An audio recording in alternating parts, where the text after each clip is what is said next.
Welcome to Small Screen Live. Sorry, hello everybody, and welcome to Small Screen Live. Don't really know what's going on. It seems as though things are going very fast, very slow. I don't know what's happening, but I hope you guys are doing all very, very well.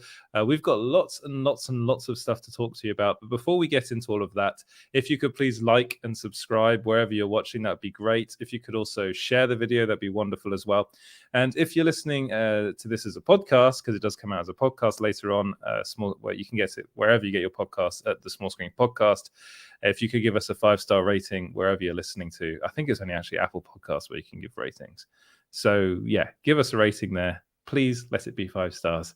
That'd be very, very nice. And how is everybody in the chat at the moment? I think Donovan Martin wins the award for most comments in the shortest space of time. But then this comment again, this comment comes up is the bane of my existence, this comment, because it reminds me of the Book of Boba Fett episode 3 every single time I see this. I cannot get rid of that. I don't know what's going on with that comment. Who else do we have? We have Cheap Jack Shakespeare saying night night sounds like something your mum would say to you. Yes, that's a very good line. Very, very well written. Who else do we have? We have Stay Lifted Productions saying hello there. Hello, Stay Lifted Productions. Hope you're doing very well. We have, who else do we have in the chat before we talk about the main topics tonight? You're a funny guy, Sally. They're back. James is behind the scenes. It's okay with me. Hello there. It's just going insane. when James has control of the buttons, things get mad. So Donovan Martin is in the chat saying, "Is Argyle even coming out in the summer? The book was pushed to November, now making me think it's going to be a fall release. Shocked they still haven't found a distributor like they did with Paramount." Well, yeah, that's an interesting point, Donovan. The book's not out yet, which is a bit weird. Keeps on getting delayed. The movie is supposed to come out this year, some point. I still don't know when. I know you keep on asking me. Donovan also says, also shocked we haven't even gotten a teaser trailer for it by now, which is true. Yeah, and there is Shaun. Honestly, when you've got James controlling things could go a little bit insane. He's going to start switching our positions, taking us out randomly. He loves doing that sort of stuff. It's like that. Yeah, there you go. Yep. And Donovan also says, just with me and Argyle, something. I knew that was coming. I think you can read this one, Shaun. Just with me and Argyle, it just seems something off about it. And earlier this month, there was an early screening for it and nothing from it, I believe. Donovan, do you mean no reporting on it? Nobody said anything about the early screening? There's a secret screening that nobody said anything about the movie. Yeah. Apparently, that's the only person I've heard talk about that is Donovan, actually. So I haven't heard anyone else say that. But yeah, I mean, I'm hoping it's going to come out, Donovan. It seems to be the most important thing as far as movies are concerned for you. But I wouldn't worry too much about it. Yeah, there's his hair. There's Henry Cavill's hair in the movie. He got Brian Bosworth's old haircut. Yeah. So it's an American football reference, Edward. Not as completely over my head, but it looks like he's been electrocuted. Yeah. It's a Frankenstein monster. Yeah, it's a rather interesting haircut. Hey, I used to have hair like that. I used to have hair. Yeah, I used to have hair like that. Yeah. Wow. Very, very cool. Wow. What's the point of the design theory of that? Do we need to make Henry Cavill look? Wow. Do we need to make him look stupid? It's like he's too handsome. We need to make him look like kind of stupid. Yeah. I don't know. I wonder whether the book is a bit kind of bonkers. Like again, this is such a strange story. So it's a movie that's based on a book that hasn't been released. So who knows what this story is about? Maybe he's a bit of a. With hair like that, I can't help but think Austin Powers. Yeah. But people are hoping that it's going to be a bit serious. I don't know. But the last thing I heard about it was that Apple is very worried about the marketing of this movie. They don't quite know how to market it, and it's from Matthew Vaughn. So Matthew Vaughn is a very talented filmmaker. I mean, he made one of my favorite movies ever, Layer Cake, which is the movie that kind of got Daniel Craig the Bond role. He also made the Kingsman movies. He made X-Men First Class. He's produced a lot of movies. He produced a lot of Guy Ritchie's films, early films. So he's a filmmaker that he knows what he's doing. So I'd be surprised if that film ends up being less than interesting, at least. But they might not know how to market it. I mean, it has been. I just read a book about the making of the Dirty Dozen over the weekend, and that actually was in production before the book was released. So it has happened before, but I mean, I think didn't it kind of happen with 2001: A Space Odyssey? Wasn't it the short story, and then while the novel was being written? Yeah. Because I think Stanley Kubrick actually had a bit of input, I think, with the book. As far as the person that's obsessed with that movie is my dad, so he always tells me stuff about that, and I kind of don't really listen, obviously. Thanks. I've got 5 kids. I have no idea what you're talking about. They all hang on every word I say. Yeah, I just remember him forcing us to watch it, and we were all a bit like, it's very long. How old were you? Well, I think I was about. I think I was old enough to appreciate it. I must have been about 15. But I don't know. I just thought it was like, it was. If I watch it again now, I'll probably love it. But I remember thinking it was very long and very obtuse. Yeah. Yeah. And a bit boring. There's no ray guns. Yeah, exactly. I was like, where's my Star Wars? Where are my lightsabers? Shaun Harrigan in the chat says, greetings to my small screen fam. Yes, we're all part of one big happy family. Not a cult. It's not a cult. God damn it. I keep pulling for a cult, and nobody lets me start one. I don't think it's fair. Maybe we start here. Bobby Anderson saying hi, everyone. Hello, Bobby. I hope you're doing very well. And Chrysler saying quack. Yes, quack that notification bell. Is that what or quack that? I don't know what. Yeah, there you go. James makes me say weird things in voiceovers. That's one of them. Who else do we have in the chat? Is everyone here? Now, I totally agree with that Twitter comment last week that Shaun sent us, that you two gang up on me. I totally agree with that comment. I didn't see it until a comment, and now today it's like ringing in my ears. That's interesting. We do we? Someone says that you two gang up on me, and I was like, I don't think that's right.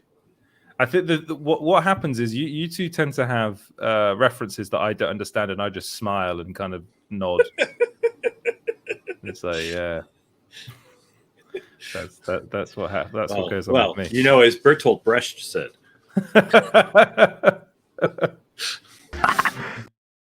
I could come up with some of those of my own. You know, I could go, well, as Albert Camus once wrote. There you go. This is what you come here for. I think for Camus, you have to be a female 70s philosophy major at a small state college to really quote that. I could go even more obtuse. Michel Houellebecq. If anyone knows Michel Houellebecq. James is yeah. We have thinking about Bakertown yesterday. I haven't seen him in a while. Aloha. How you doing? Good to see you, buddy. Good to see you. This is for you. Family, family, family, family, family, family, family. That's Bakertown, Shaun. Okay. I actually watched the Fast X. I think that's how you've actually legally got to call it Fast X. Are you looking forward to the next 2? No, I wasn't looking forward to this one. But oddly enough, well, my wife was like, "I want to see it," and I was like, "Really?" She's like, "Yeah, I've watched all of them." I was like, "No, you haven't." And she's like, "Yes, I have. I've seen all 4. There's 10."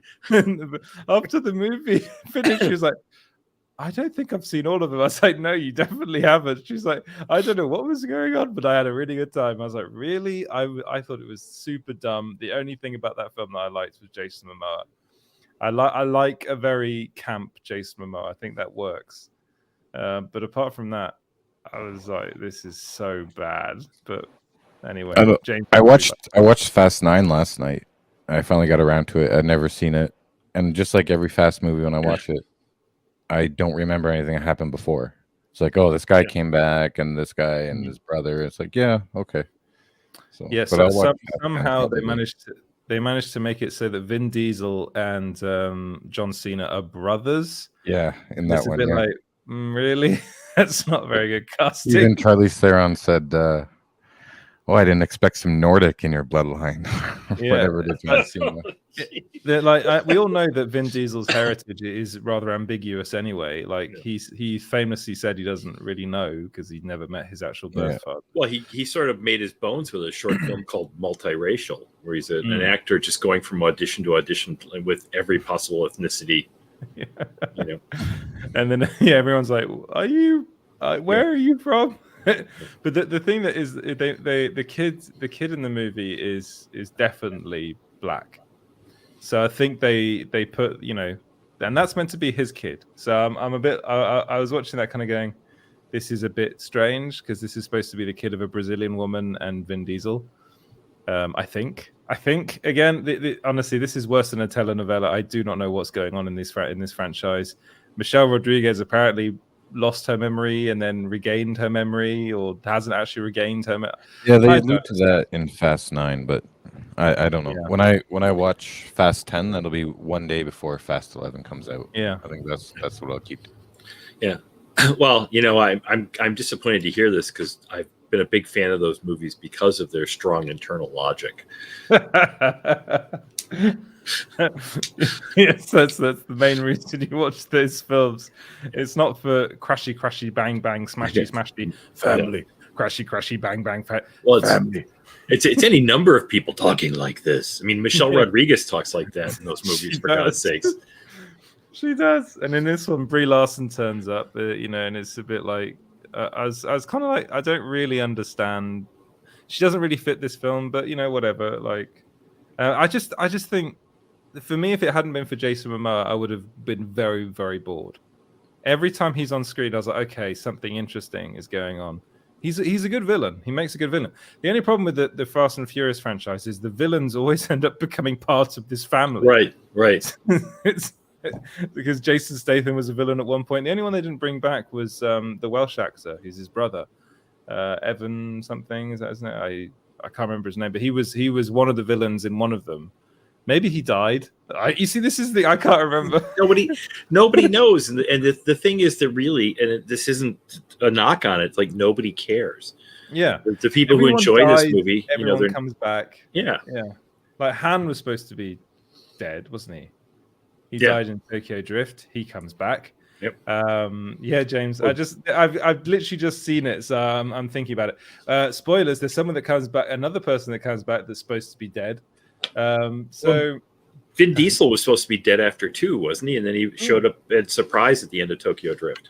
Yeah, and they're just bonkers films. They're not. I mean, and the problem I have with them is when you go and see them, you always end up with a really misbehaved audience. Like, the audience was just terrible. And it's always the same with these films and the Transformers films. But yes, we'll get back to the comments. Let's go into the comments. What do you want to bring up, James? But hold on. I thought you said it was a cultural thing and everyone in France was good when you watch movies. Not this time. No. And the only 2 franchises this happens with, or movies this has happened with, have been the Transformers films and now the Fast and Furious film. This is the first Fast and Furious film I've seen in France, and they would unless you're just like walking, just like, there are too many youths here. There were too many youths. They were being very loud, and then one. You're at that point in life now. Yeah. I don't want to get on the metro or the movie theater where there are too many youths. Too many youths. And there was one woman. So Welcome, they were being very they were being very noisy at the beginning of the literally the movie was starting, and they were doing all sorts of rude noises and thinking it was hilarious. And the woman just went, "We have paid so much money for these tickets. You will shut up!" And started shouting at them. Nice. And then everyone just went very silent, and she just kept on going. And her boyfriend was like trying to get her to sit back down, and she wasn't. She was just giving them a massive telling off. And then I just went, "Well, she's right, guys." It's like, yeah. Don't look at me. I'm not a youth. Yeah. Yeah, I was dressed like one, but I'm not one. Yeah. Oh, dear, it's really hot in here. Sorry if I start sweating. Yes, that's a comment that you like to bring up all the time, James. We've done that already. Welcome, one and all, says Danzig, 1979. Wait, Dan, were you actually born in 1979? Is that why I'm assuming that's the case? Otherwise, it's just a bit of a random number. And if so, can we have the first street you lived on and your mother's maiden name, please? Yeah. What was the name of your childhood pet? Yeah, exactly. Sheep Plays says hello. Maybe I should shout that. No, I won't. Kazakh says I'm going to give you a 0.5 star rating. Please don't. I wish that was the first time I'd heard that today. Yes. Oh, really? Someone else told you that? Dan says, I heard there was a kerfuffle around the Flash screening yesterday. I think Donovan was saying something about that too. What's the deal with what's going on there, guys? Again, this is supposed to be my field of expertise, but I have no idea. Donovan says, also, so many of the early Flash screenings last night were complete disasters and weren't managed well at all, with them prioritizing social media influencers with followings rather than regular fans. Okay, this is actually a problem that I've experienced personally many times in London. When I still do get invited to these things, but I think PRs are getting annoyed with me just saying I live in France now, I cannot come.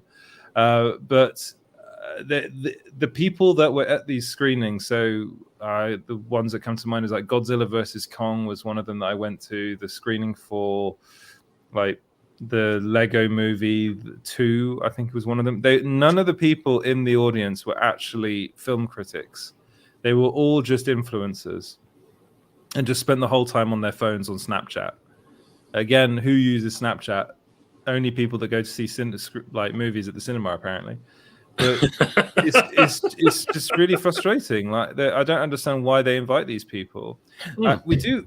No, you know why they invite them. It's just they're not thinking it through entirely. I mean, they invite them because they're trying to get like people excited about the movie on social media. Yeah, but I suppose yeah. Kazakh, I knew someone would bring that up. Kazakh's very rude. Yes.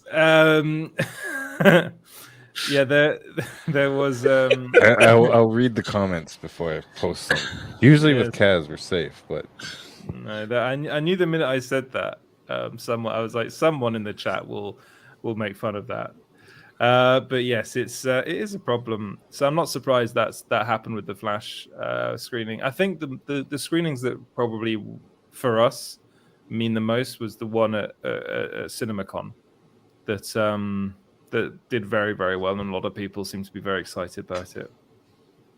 Yeah, thank you, Kazakhs. Yes, you will stop. Stop that. Right, so actually, I haven't gone over the running order yet, have I? So we don't know what we're going to be talking about. So I've got here Chapek. Not Chapek. We're not talking with. I wrote David Chapek. He's like the ultimate bad CEO of the company. David Chapek. There's David Zaslav. That's his name. Zaslav the Lion.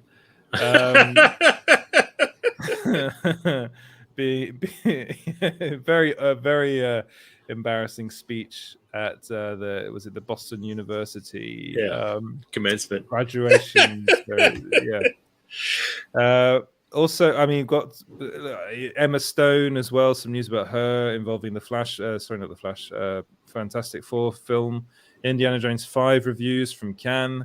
Got some stories about Cannes. Echo series as well. Nicholas Hoult as Lex Luthor. We might also talk a little bit about the Flash and maybe the Thing as well if we have time. But basically, we'll just talk about whatever Shaun wants to talk about at the end of the day, because that's how it goes. I'm just watching the clock to make sure we get to 15 minutes without me swearing. Almost, we've done it. We've done it, Shaun. Oh, okay. Oh, That's yeah. that's fucking good, isn't it? Yeah, I told you that Well was a done. myth, right? Yeah. Yeah. Okay. Couldn't remember. Right, so I suppose let's start off with David Chapek. who's conquering Hollywood. With David Zaslav, yes. I sent you the thing about the HBO Max launch too, right? Yes. So that was actually very amusing. HBO Max, so Max, it's now just Max. Max. That's how you have to say it, Max. It just crashed, didn't it, on its first day? It's first day. Literally, someone switched it on, tried to watch something, the Max logo comes off, and it goes. It's like Max is out of order. You usually have to go to government for that kind of strict adherence to rules. Yeah. It's an embarrassment, isn't it? I heard someone in one of these, he's one of it was John Campier saying that he thinks that David Zaslav is one of the best CEOs in Hollywood at the moment. Jesus Christ, what's going on with the rest of them then? Well, this is what I was like. Surely that's not the case, but the thing is, he's turned HBO Max. He's made it profitable. I was like, what? Has he? How? If it hasn't started yet, how do we know if it's profitable? No idea. One of the things he has done, which I think is quite clever, is he's licensed out a lot of content to other people, which means that other streaming services have this content that Warner Brothers makes. Again, Max. So yeah, Campier. So Kazakh says Campier says with every head of Warner Brothers, he's a shill. So he just loves all of them, doesn't he? Yeah. I mean, that happens, but it's. The funny thing about this story was that he was a guest speaker at the Boston University kind of graduation ceremony, and he was trying to go on about how to be good in business, to be a strong businessman, and of course, many of the students just turned around and they showed their back to him and started saying, "Pay your writers," shouting, "Pay your writers," and he didn't deal with it very well. I think that was I think it was a really, really amusing clip. And it's also, if anything, I think it's actually quite a powerful message it sends that even these, but I mean, not all Boston University graduates are budding writers. Some of them probably will be. But it shows how important and how widespread this strike is, that these young people will actually do something like that at a graduation ceremony. Young people that are not connected to the industry. Yeah. I think there is a beginning of a new labor movement in the U.S. and it's including things like the Writers Guild and hopefully the Directors Guild and the Screen Actors Guild next month. Yeah. Should we watch the clip? Be respectful of other people, and everything is possible. And he was right.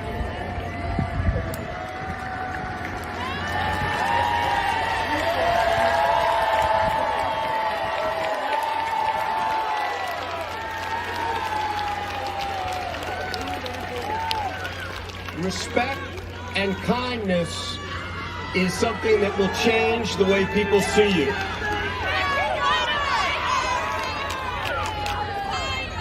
It's important. It's an important lesson for all of you. It's an important lesson for me. I think it's been the thing that's been most, the thing that has probably had the biggest impact on my success is the respect and kindness of other people. So as you embark, remember, this is your journey. Make the most of it. This is your time. Thank you so much. Respect and kindness of other people.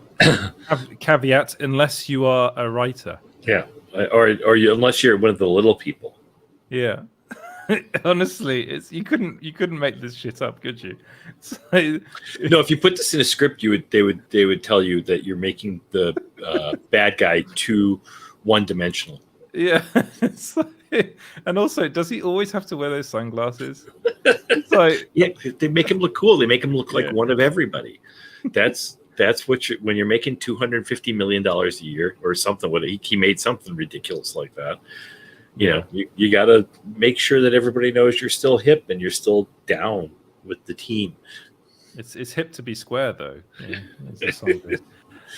Honestly, when I saw this, I couldn't stop laughing. For the first time, it's kind of cringe. It is kind of cringe just watching him try and continue with his speech, where he just kind of stops. And he's like, oh, I'm gonna have to finish this now. What I really wanted to know was, did he not expect this? Oh, I don't think he did. I bet he didn't. I bet he's surrounded. I bet when he walked off stage, everybody said, "You're golden, sir. You handled that just right. Boy, we wish we could have handled it like that." And it really wasn't that many people anyway. It sounded like a lot because of the way the stage is set up, but it really wasn't that many. There were a lot of people who were sitting down. It's the opposite to Trump. Yeah. You know, it's like there weren't that many people. It wasn't that big. It wasn't huge. But so Donovan says, I think he did expect it. Yeah. James is having fun. I honestly, when I was That was a great impression. I want more of that. you missed, I had the hands as well. You know, you got the hands. That's Yes, exactly. Yeah. My hands are way too big, though. That's the thing. Yeah. They're far too big. But yeah, I really, when I saw that, I was just like, honestly, I wouldn't have done it if I was him, especially at the moment. Like, he obviously probably was a graduate of Boston University, but if anyone were to do that at the moment, we all know what's going on in America at the moment. It's huge. It's stopping productions on a lot of shows, on a lot of movies. It's getting a lot, especially in the United States. It's getting a lot of coverage at the moment. And he decided to say yes to doing this. Couldn't he have waited until next year? Well, they're trying to play up that this is not that big a deal. They're trying to say that, you know, I mean, the upfronts for the networks for last week, and they were trying to say, look, we've got to schedule it. We're going to still be broadcasting, and they don't seem to realize that their broadcast audience is shrinking, and they're not doing anything to help it. You know, I mean, the thing is, we all know that he is out of all the Hollywood CEOs, he is the one that seems to be earning the most out of all of them as well. So and I'm pretty sure he would have been very much. Again, this is just speculation. I don't know, but I think he might have been one of the problems with the initial what do they call the initial negotiations. That's the word I'm trying to look for. Between the writers' union and the supposedly the executives, the Hollywood executives, that didn't go very well at all. No, and supposedly the producers are completely refusing to negotiate. They've made their offer. That's it. And there's nobody's talking to anybody right now. So let's go through some of the comments, because people. So Zaslav wished he went with the "Go Forth and Die" graduation speech instead. Gazax, you come up with quite a lot of zingers, I have to say. Sorry, James, you can bring up the comments after. I just wanted to read that one. Who else do we have in the chat that's been saying some fun stuff about Zaslav? Donovan Martin says he should have dropped from the speech. Get someone more he should have dropped out of the speech. I think. Yeah. Get someone more likable to do the speech. Yeah, like someone like Clarence Thomas would have been great. Yeah, well, just someone that wasn't a Hollywood executive. It was a bit of a strange decision. I realized that was Clarence Thomas is a Supreme Court justice here, and it's being revealed he has constant house buying and stuff from conservative billionaires. I've been paying a lot of his bills, so I was being ironic. Yes, well, and when I actually didn't hear the name Clarence Thomas when you said that, I thought, he's in a lot of trouble at the moment as well, isn't he? Yeah, we'll see. We'll see. But yeah, why did they ask him, and why did he accept right now? I mean, he could have said it's like a two thing. It's a two. He could have said, "I'm too busy handling the strike. I can't come now." But He if obviously isn't. if he says that, that means that he thinks it's a big deal. Yeah. Well, actually, if anything, it goes to show his ego that he thought that wouldn't happen. Yeah. Like it never even occurred to him that could be a possibility. Yeah, I don't think it's ego. He's just completely out of touch. Yeah. The two can be a bit linked as well, though. Yeah. Kazakh says, "I have the best headphones." Yes, I know. I contemplated not wearing them tonight because they do make me look a bit like the guy in the Star Wars movies. But they were a gift. Something I did not expect them, and I was a bit like, "Aren't these really expensive?" Yeah, they sound very good though. Okay. Blues House says, "What's up though?" Not much. Just talking about David Zaslav. God, people loving the headphones. Lowbot Edward says Danzig 1979. Okay, so there's the Flash screening. Apparently, I did a bit of research. And so a lot of the tweets and reviews I saw are positive, and some are negative, and some are saying that it's the Snyder fans saying that's negative, but Snyder's not attached to it at all. I don't know, but that's what they're saying. They're saying anyone that is saying bad about the Flash test screenings are Snyder fans. That's basically it. Well, I did notice that trending today was the Flash movie and Restore the Snyderverse. Yeah, but we need to look at the numbers again though, because often the numbers are relatively low. On those things, I always seem to see Make the Batfleck movie happen on my thing is trending, but I'm a bit like, is it trending really for you though, right? Yeah, exactly. It's got 1,700 tweets or something. Yeah. So, but it's because it's in our circle of what we report. So, yeah. Affleck's got 2,400 tweets. Zack Snyder's Justice League is trending, but I can't see how many tweets it's got. Just realizing maybe we should stop being political because someone got very angry at us. we got a first comment from Terry Baker. Not sure if it's your first time watching the show, but thank you very much for the first comment. By the way, you're full of crap about Clarence Thomas. Hasn't he been through enough bullshit without you spreading lies and rumors? No, I'm not spreading lies and rumors. I'm spreading what's been very well reported by American media, and fuck you. No. You're a goddamn keyboard cowboy who doesn't have the balls to go out and say something real. So you decide to jump on here and pounce on one thing I said. Read a fucking newspaper. He hasn't been through near enough, douchebag. But we've lost a subscriber. and we're well done rid of this asshole. See you later, Terry Baker. I was just going to say, as a Canadian, I don't really know who Clarence Thomas is, but yeah, so goes right off my back. It did at the beginning for me as well. Let's keep that pinned up for a while. Oh, yeah, I'm sure Russia has plenty of accounts they'd like you to follow. I'm just surprised that they even saw this live stream. That's all. It's like, was it top stories of the week? Breaking news: the state of Hollywood. Yes, I will watch that. And then got annoyed with us about Clarence Thomas. About a Clarence Thomas joke. He's a subscriber, so we have people that watch, but they never comment. So even in the comments of the replay, they never do comment. So. Oh dear! But here we go. A lot of people. Why it's a stay lifted production saying why later? It's true actually. If you're unsubscribing, what are you? It's like later. It's like, well, that we're gonna see you again. That's like. Did you ever see that Facebook group? I'm leaving this gromp. No. Have you ever seen that? Can I show you? I'm leaving this scromp. This gromp.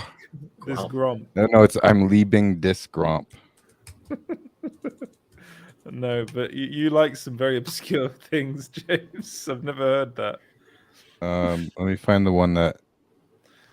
The only thing for I'm me in that here. comes to mind is there was a sketch of, it's like if it's like a party, but it's like the whole thing was about how people are when they're announcing that they're going to leave Facebook. Yeah, this. Yes, that's right. That's right. They have to make a post where they're saying I'm Yeah. leaving. So Yeah. this group here, I don't know if it's I active. I've joined it, am but leaving this group. Okay, I get it. and it's this one I posted.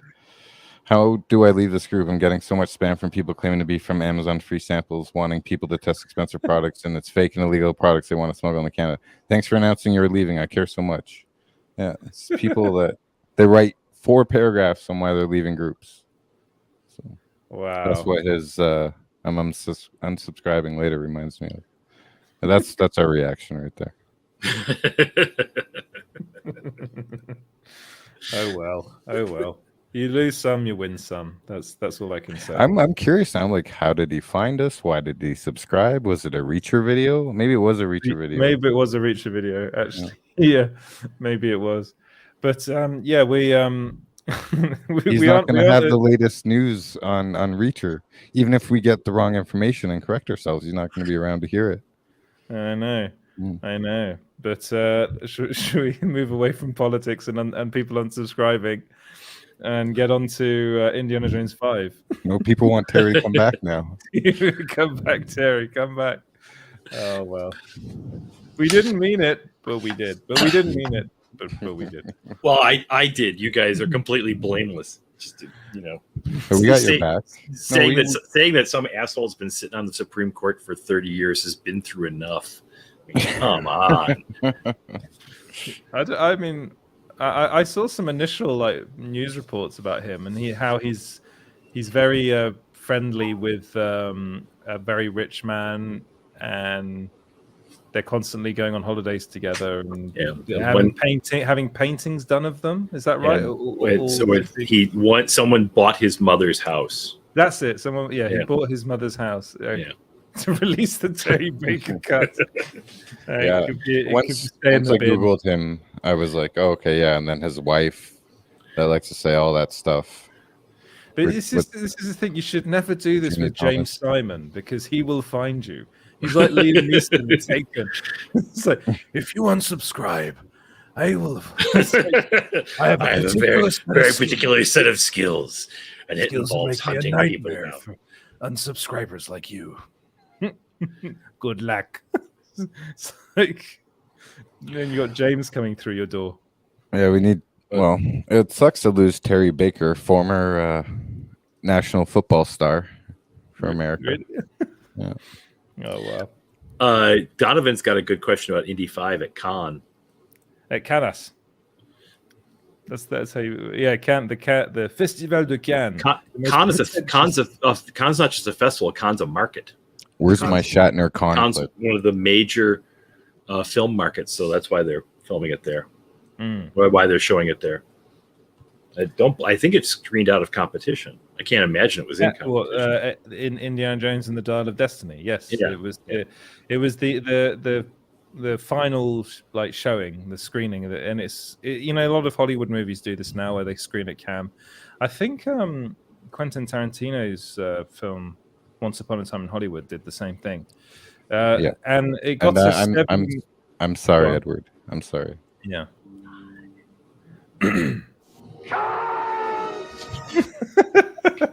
That's how every Cannes should start. I have big issues with Cannes in general. First off, I think the place is shit. I do not like Cannes. I've been there and I did not like it. And I think the festival is it's not really. I know it's meant to be like a celebration of cinema, but for me, it's just become such a kind of a rather yucky place where a lot of kind of deals are being done, and it's just about it's really just the kind of the business of Hollywood now. It's become Is there a rule for the standing ovation? Honestly, do we need to do at least 3 minutes, or if a film's really good, we'll do 27? Do they bring water ahead? Do they all plan it out before? saying It's Jason's so two dumb. stages? It's so dumb because they do it for every film. No matter what the film, there's always like there was all that news about Jean du Barry getting a 7-minute standing ovation, like Johnny Depp's film gets a 7-minute standing ovation. I mean, I'm unless my wife wants to see it, I'm really not into it, but I suppose we're going to see it anyway. The reviews of that film have been okay, but I don't trust reviews that come out of Cannes. Yeah, that's very good, James. Danzig, thank you for sending me that. I don't trust reviews that come out of Cannes because when you're going to a film festival like that, I did it a couple of times. You see so many films in one day. I'm like, how on earth can you remember which film is which? There was one day when I saw 5 films in one day. They all rolled into one. So honestly, the Indiana Jones 5 reviews, I'm pretty sure like they might be relatively accurate. It's kind of middling. People saying it's fine. It's not the worst one. It's not the best one. But I'm still interested in seeing it. I think I'm not going to let reviews coming out of Cannes, of all places, put me off seeing a film. Well, everyone's been trashing it since the trailer. Like, I'm gonna see it. I'm gonna have fun. It's gonna be awesome because it's not Crystal Skull. That's exactly. It's not Crystal Skull, and it's got some very interesting people involved in it. I like the director. I like Harrison Ford. I like Phoebe Waller-Bridge. I love Lars. No, it's Mads Mikkelsen, not Lars. Yeah. I think, and it's also got Antonio Banderas is in the cast. It's got a great cast, and I really hoped that they'd written a good movie and that James Mangold had made a really good Indiana Jones film. I don't know. I don't really know what people were expecting either, like whether they're expecting something on the level of like the early Indiana Jones movies. You can't really do that anymore when your lead is over 70 years old. Yeah. Well, and you're not, I mean, what they don't remember is that film in a way was breaking new ground. It was doing stuff that other people weren't doing, not just special effects wise, but with story wise and content wise. And it's like a great trick, but you can only do it once. Exactly. And they managed to do it well twice, I think. Like for me, my favorite Indiana Jones films are the first one, Indiana Jones, and what was it called? So the Temple of Doom. Temple of Doom. Temple of Doom was the second one, which I didn't care much for, and then the Last Crusade was the third Indiana one. Jones, Raider of the Lost Ark. Raiders of the Lost Ark. Yeah. So I liked Raiders of the Lost Ark. I really loved the Last Crusade. I think that's brilliant. And then Temple of Doom, I can take it or leave it. To be honest, there are bits of that I find very annoying. Mainly the female character in it. I find really frustrating. She grows on you, though. She grows on you. I agree. Yeah, and then Last Crusade has Sean Connery in it, so it's, great casting, even though he's 13 years older than. I didn't get the complaints about Crystal Skull. It wasn't great, but it was fun. What do you expect from one of these movies?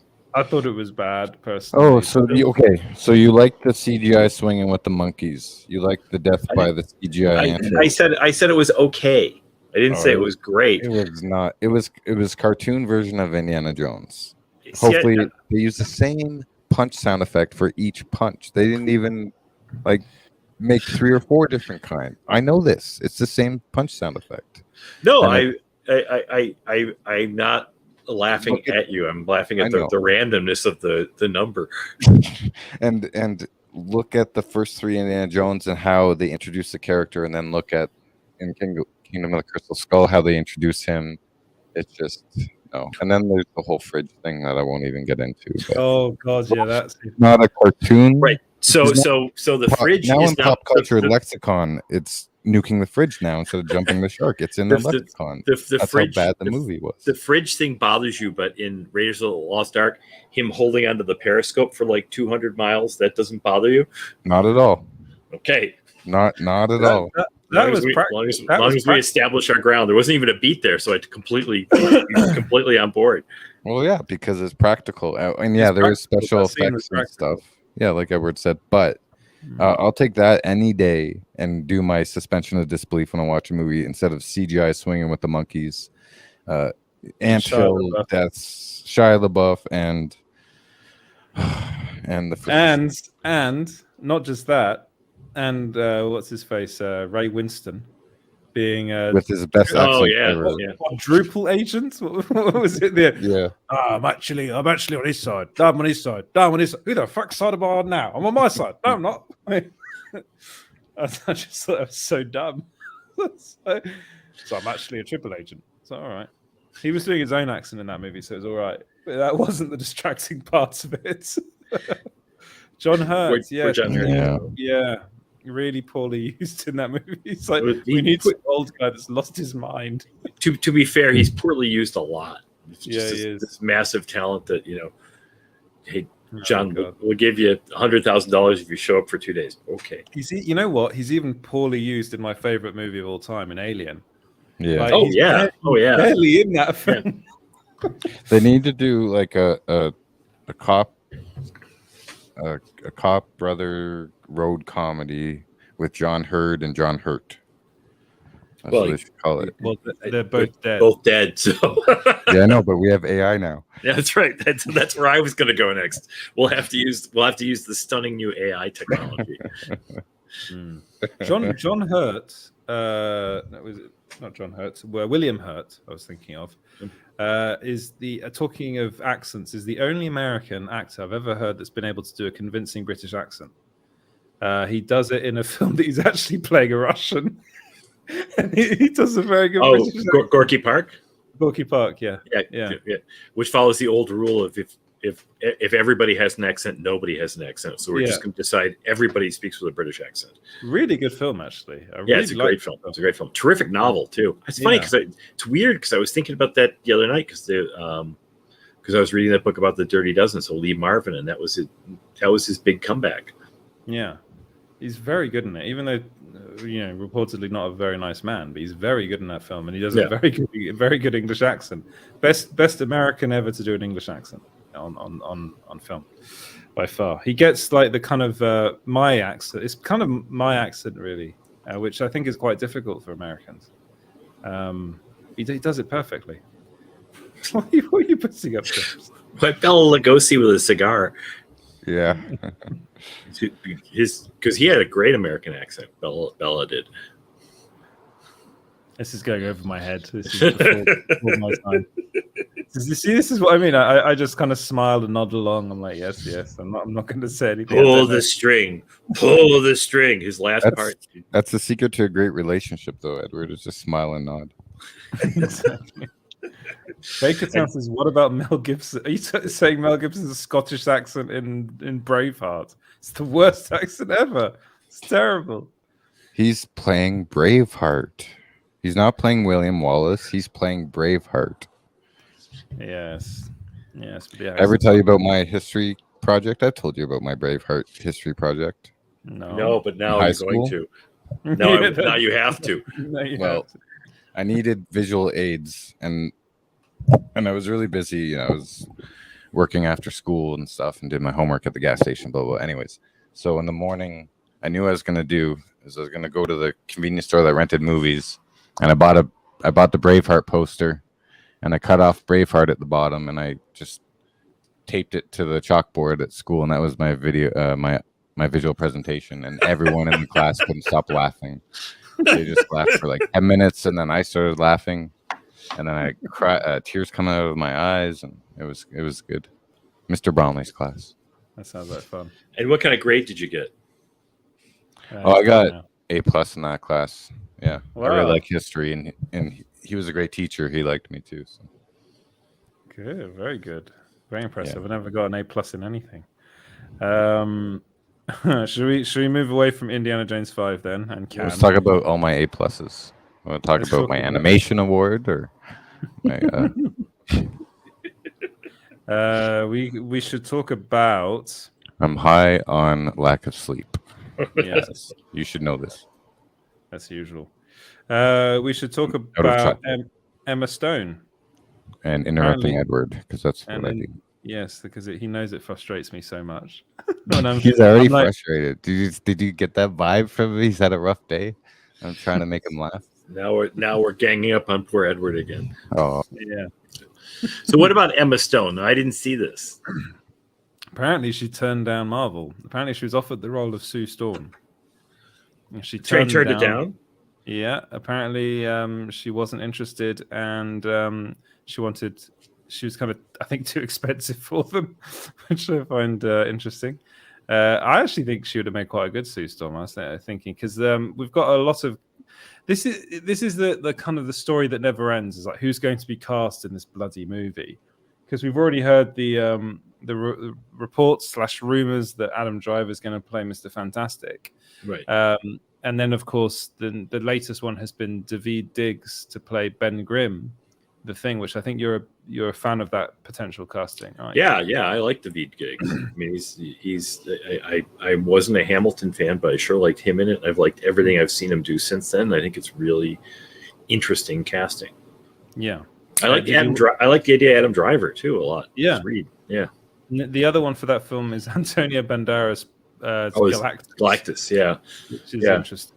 Yeah, I think that's good too, because he's he's really well rounded, and people don't think of him as, when he first started showing up in American movies, he was big romantic leading man, matinee idol, Madonna's favorite actor, and then he just sort of like slid into sort of like character actor kind of obscurity and not doing anything up to his speed. So I think he did the Spy Kids films, didn't he? Yeah. I think he can carry a lot of weight. I mean, he's in probably one of my favorite films of this year so far. He's in Puss in Boots 2. I can listen to him do Puss in Boots all day. It's so good. Yeah. I'm Puss in Boots. And then I think he's going to come up in this movie and be like, I am Galactus. I will eat this world. Yeah. Yeah, I must have your life force. He's got one of the best voices in Hollywood. He's got a very good voice. But the rumor around that role is that they originally offered it to who was it? It was Denzel Washington. Oh yeah, and he turned it down. Reportedly, again, this is all report. We don't. This is the beauty of the scooper game that people indulge in. You can come up with all this shit, and no one's going to say anything. It could be like Tom Cruise turned down the role, which actually turned out to be true. Although he was considered for the role of Iron Man, right? And then no one can really say that that's right or wrong, I suppose, apart from Kevin Feige. But what is interesting about all of this is that it does really seem as though Marvel is looking at bigger names for this Fantastic Four film. The likes of Emma Stone, the likes of Denzel Washington, the likes of Adam Driver, the Antonio Banderas. These are big Hollywood names, right? Yeah. Right. So, but the interesting thing is, they're turning it down, and I think I think maybe the sheen is off Marvel, and they don't see it as the money making machine it was, or excuse me, you sign up and you're trapped for 5 years. Yeah. Well, that's exactly the point. It's like you're signed up to these things, and they take a very long time. And people actually can't wait to get out of these contracts. Like the big one was Zoe Saldana as Gamora. She basically said, "I'm only going to do 3 of these films, and that's it." She ended up being roped into doing the Avengers films, which I don't think she was originally very keen on doing. And then with Guardians of the Galaxy Volume 3, she made it very clear this is the last Marvel film she's going to be in. Now, the only one that's seemingly sticking around is Chris Pratt as Star-Lord. I think the reason is because he can't get anything else. Because Chris Pratt, I mean, I like the guy, but he's not a Zoe Saldana. He's not, he doesn't really have that appeal outside of the Marvel Cinematic Universe. Right. And it probably doesn't have that much else to do now that the Jurassic World franchise is gone, and all the other stuff he didn't really hit very big. So no, but this is the interesting thing about the Marvel Cinematic Universe. You end up being kind of in the Marvel prison in a way as an actor, and I think actors have kind of realized that. You look at Chris Hemsworth's kind of been able to break out of it a bit with the Extraction films. Seems to be doing quite well, but a lot of the films that he was doing outside of the Marvel movies were not performing very well at the box office at all. Like Robert Downey Jr. since the end of his run as Tony Stark, what's he done? The Doolittle movie didn't do very well at all. Well, they're shooting Sherlock Gnomes, and he's producing the Perry Mason series. But yeah, it's kind of interesting that he hasn't really done He hasn't It's- caught it's the fire same. offsets. Yeah, it's the same with all of the actors. Another one in my eyes is Benedict Cumberbatch. Ever since he's done Doctor Strange, his career outside of Doctor Strange has been pretty non-existent, really. I mean, he's in a show that I think's done well. I can't. They seem to go. A lot of them seem to go to TV, which is That's where the better work is now if you want to be a real actor, but it's still surprising. You're doing a Netflix series or a Netflix movie, and nobody's taking hold of some of these people. And like, well, you're like a real movie star, so why don't we try and get this into theaters? Yeah, but I do find it interesting how they seem to struggle outside of the MCU, and I do wonder whether someone like Emma Stone and Denzel Washington would be like, well, I don't want to commit myself to this, and then end up being just in these movies, which is basically happening to a lot of these actors. Right, they're just in the Marvel movies. Right, and so what's the reward going to be? Is at the end of it, will I be able? Well, because usually, like a serious actor, I don't know if that's really a good phrase to use, but someone who's not just interested as a gig, you'll do a couple of these movies, the superhero movies or big movies, because that'll give you clout to get some other stuff you want to get made. But I don't even know if the business works that way anymore. Yeah, it's true. No, I mean it's kind of worked for some of the directors, I suppose. Like the Russo brothers have been able to make a lot of rubbish after the Avengers films. But they've only just directed something, right? They haven't really directed. Have they directed anything since the Avengers films? They did a lot of TV. They directed Cherry Bomb. Or Cherry, okay. Not Cherry Bomb. That's Okay. Cherry Tom Bomb. Holland, yeah, that didn't do very well. I haven't seen well. it. And They they directed produced The Gray Man. Extraction. Oh yeah, the Gray Man. Yeah, that didn't do very well. Oh, Extraction, they didn't just produce; they wrote. It's based on a graphic novel that one of them wrote. Oh, okay. Cool. Yeah, and that they produce a lot of stuff like the really bad Amazon Prime series Citadel. The spy show, yeah, that's something. Yeah, with, Richard Madden yeah. and what's her name? Priyanka Chopra. Or Jonas. Priyanka, yeah. Priyanka But yeah, I could see them coming back for Secret Wars. I don't know if you'd go back to that well. Do you think Marvel would go back there? Oh yeah, if nothing takes off for the Russo brothers, they're definitely coming back for Secret Wars. Yeah, possibly. I mean, again, the rumor is that as far as these future Avengers films are concerned, the plan was not to have Kang be the main villain, but they saw his performance in Ant-Man and early kind of rushes of his performance in Ant-Man and Loki season 2, and they made that decision to make him the main villain. I think they're regretting that decision now, but I get the feeling that it's been a bit.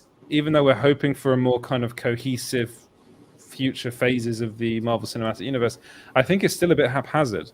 And they've also reportedly just fired the writer from Avengers Kang, the Kang Dynasty. Yeah, he left. Did he leave? Yeah. Did he leave or was he fired? Well, the first report was that he left, but it came out in the wash.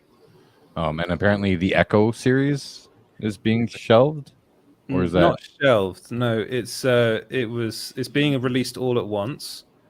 It's basically being dumped on Disney Plus. They're dumping it because the report is that apparently before the reshoots, Kevin Feige said this is what he was. This comes from I think the Hot Mic, so it's Jeff Snyder. So take it with a pinch of salt. He said that Kevin Feige claimed that the series was unreleasable. Okay. Before the reshoots. Really? Yeah, so they did the reshoots, and apparently now it's releasable, but only if they release it all at once and hope that everyone forgets about it after the first week that it's out. Wow. Snyder needs to get some new lingo because every time he talks about a production that's in trouble, he says plagued by issues. Every time.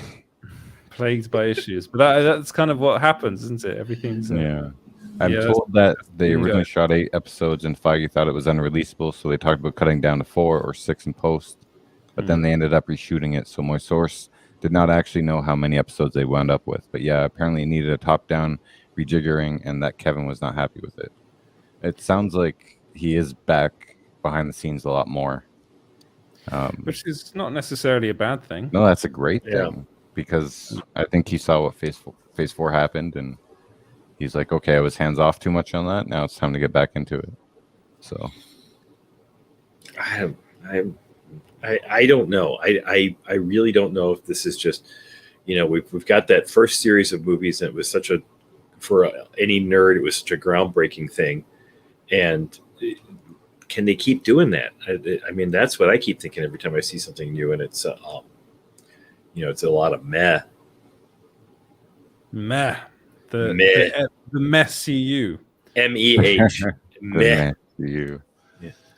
Danzig says the Russos always said Secret Wars would be the thing to get them back in the saddle. Just get Marcus and McFeely back as writers, though. That's a good point.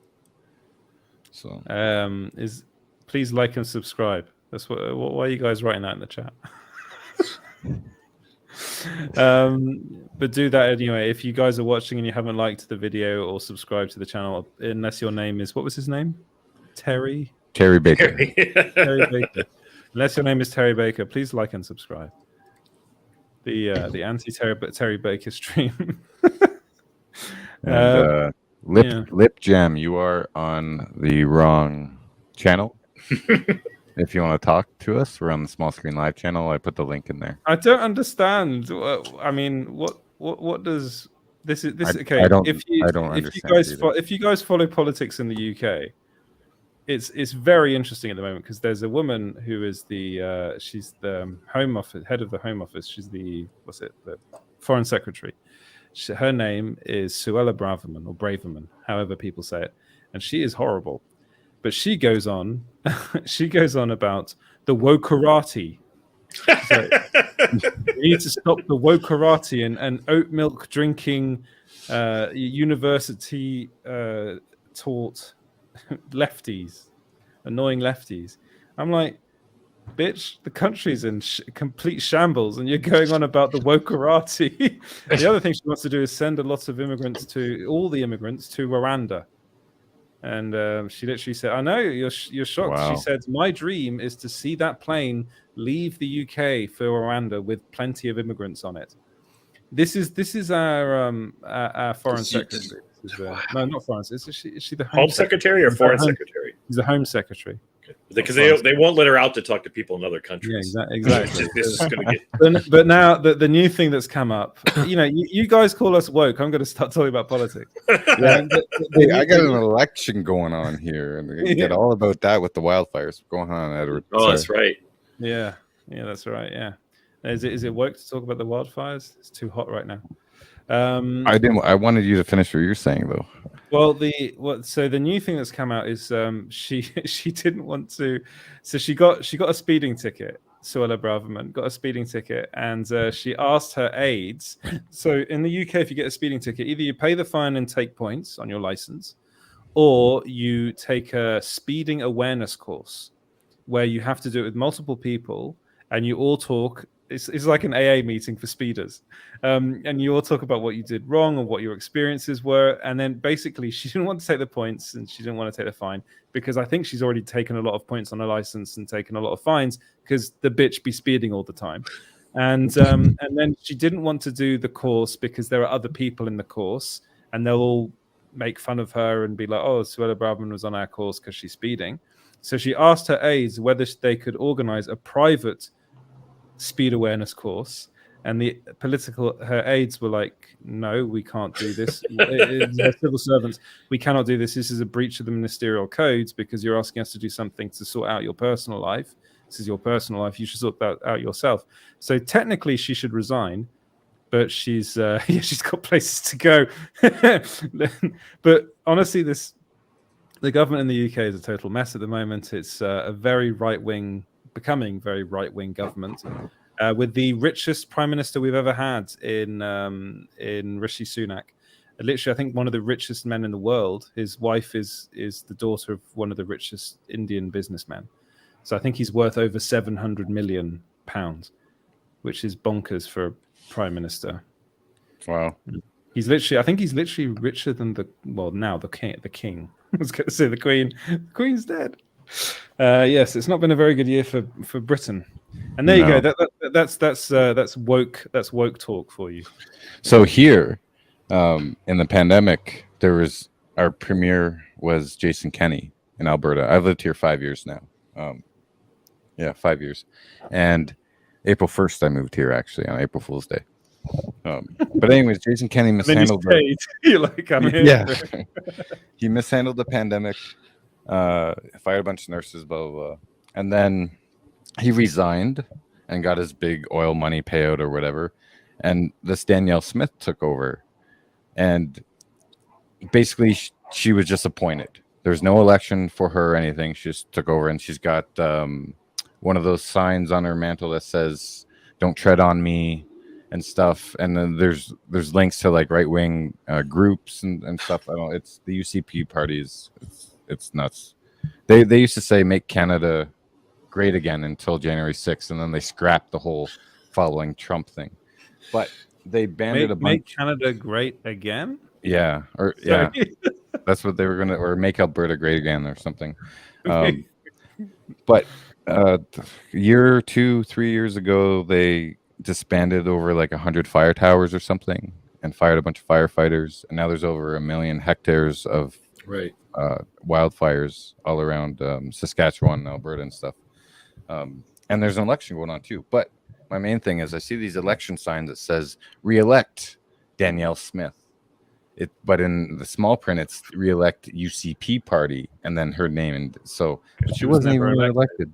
You know, she was never elected. No. Well, it's like the Prime Minister of the UK. He was never elected. Rishi Sunak was never elected. Yeah. The Conservative members of the Conservative Party got. They actually say Labour Party in accent, not Conservative. But they actually put a woman called Liz Truss into office, who was completely mad and basically ruined the country in something like 60 days. I think she was in office, probably not even that long. There was, I don't know if you saw, but there was a thing, this one of the newspapers, maybe the Independent, did a whole thing, which is who will last the longer in office, Liz Truss or this head of lettuce? Oh, yes, I did see that. I did see that. I remember that, yeah. Yeah. It's 6 weeks. Yeah, Danzig knows more about that than I do. The timing, 6 weeks she was in office. I remember that. Yeah, destroyed the country. She's just stupid. Very.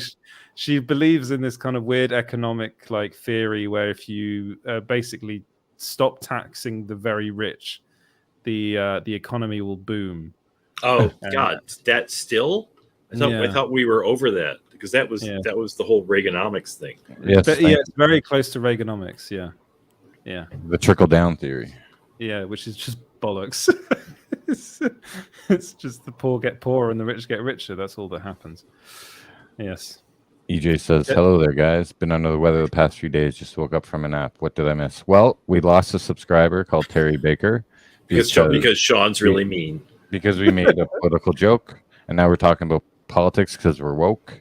I didn't even make a political joke. I made a political reference in a joke. I did want to announce though that on the Small Screen Live channel, we gained a subscriber today. Who was that? I don't know. Clarence Thomas. Yeah. There you go. Wow, that's great. Hope you're feeling better, EJ. Yeah. Yes. Sending a love your way. Should we? I don't have the love video. I deleted it. I bet there's a residual on some drive somewhere. Oh, I can upload it right now if I wanted to. No. Yeah. Should we talk? So who else have we got on here? We've got so we've talked about the Flash movie, didn't we? We talked about we talked about the previews. Some of them being a mess, but generally it's getting raves. I can't wait for that film. I really cannot wait for that movie. The other thing, the rumors about Nicholas Hoult playing Lex Luthor. This is so either, if you look at the reports, it's either Lex Luthor or Superman. So I think some casting agents somewhere's like directors very confused when it comes to Nicholas Hoult. Or it's the PR agents leaking it out. That's what they're trying to get some oomph behind their client so they can get the role. Yeah. Or get other roles because people think they're really in Desire. He was great in Mad Max, though, so I'm down for him as Lex Luthor. I like him in everything so far. He's really good in everything. He's great in is it that film, the one with Ralph Fiennes and where he's a cook, The Menu? Oh yes. It's a really good film. I really like that film, and he's in a series. Is it the Great? Is it called, or Catherine the Great? Something the where Great, the British series. Yeah, is it called The Great? Is that the one that's getting all the hit for colorblind casting? Oh, possibly. I'm not sure, but yeah, it is called The Great. It is The Great.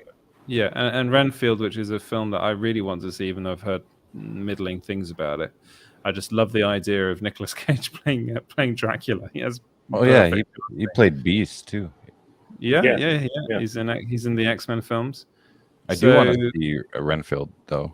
It didn't do too well at the box office at all. No, it got terrible reviews. It was right. It opened and it closed really fast. Yeah, which is a shame because it was a film that I was looking forward to, and I don't think it even came out here. Dan Zig says, "Is Ezra going to do any interviews for the Flash movie?" Kazakh job interviews. Yes, Kazakh's on fire today. He is really on fire. I don't think he will be. That's what we were told, anyways. That he's going to be limited. His time in front of the press, which is understandable, I suppose, given what's happened to him. Afterwards, though, maybe not. If his mental health is good and the public reception to the film was very, very good, I could see them doling him out in front of the cameras, keeping him on, maybe. What do you mean in front of the camera? So do you mean like on a talk show or sitting down with journalists? Both, I suppose. Yeah, both. Yeah. For Edward, both. Yeah. So, and maybe keeping him on. Yeah, I mean, I wouldn't mind them keeping him on. He's kind of gone. It's gone very quiet with Ezra Miller. It's something that I don't really know what's going on there. Like, I think they're just going to wait for the movie to come out and see how people respond to it, and then decide what to do with Ezra.